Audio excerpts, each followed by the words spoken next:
All right, you cardboard commanders, this is Neil from the Academy. Let's get back to learning some ASL. Today I have 5 more bite-sized ASL for you, starting with number 41, Japanese and support weapons. If we have this Japanese squad and a light machine gun, it can use that support weapon normally without any penalty.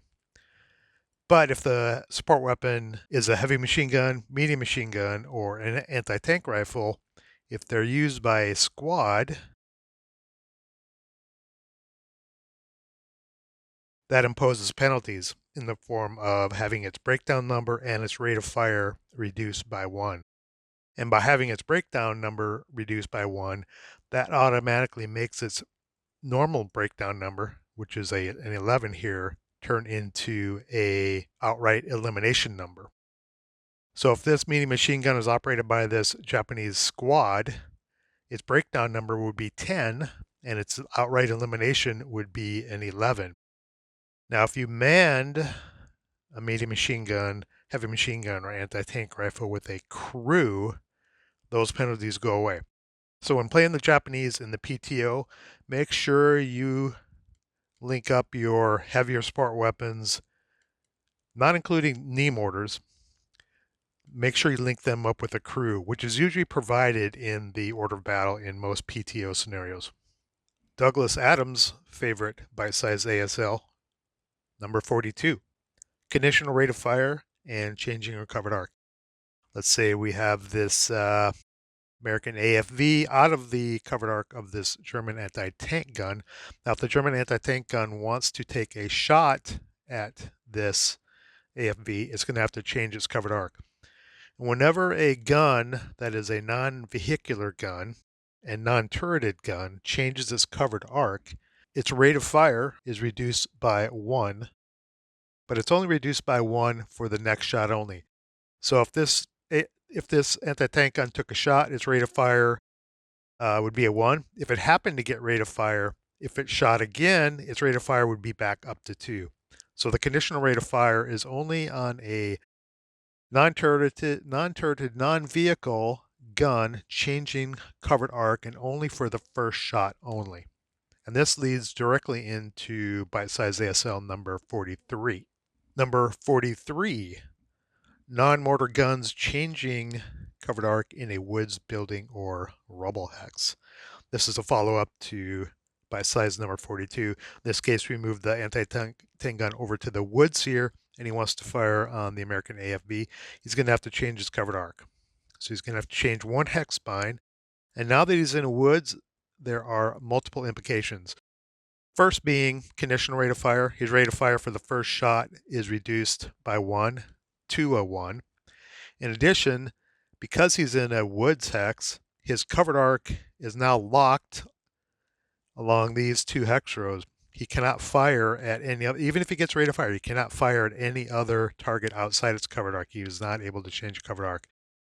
In addition, changing covered arc in a woods is going to be double the penalty. In this case, a non-turreted covered arc change is +3 to hit. Doubled is going to be +6 to hit.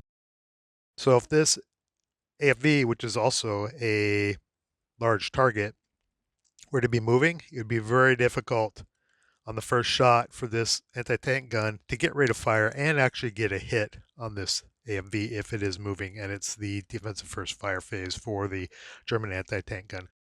So changing covered arc in the woods, lots of penalties. Locks your covered arc, reduces your rate of fire, massive penalties to your 2-hit die roll. Number 44, spraying fire and empty hexes. Let's say this German squad has gone insane and wants to jump over the wall, run across the street, and into this building. He jumps out here. This medium machine gun, manned by the British squad, can use spraying fire. The underscored range indicates it has spraying fire to target 2 hexes, as long as those hexes are adjacent to one another. But spraying fire is area fire. So in this case, the British squad and medium machine gun could fire on this hex and this empty hex, laying residual in both. So if he fired, it would be this hex, it would be area fire, it would be 2 minus 2. And then in this hex, he would leave residual. The normal attack would be 4 firepower, be doubled and then halved for spraying fire. And that would leave 4 residual there. So after this attack is resolved, I'm not going to roll the dice. Let's just move him aside, assume he makes it by a miracle. You would leave 1 residual here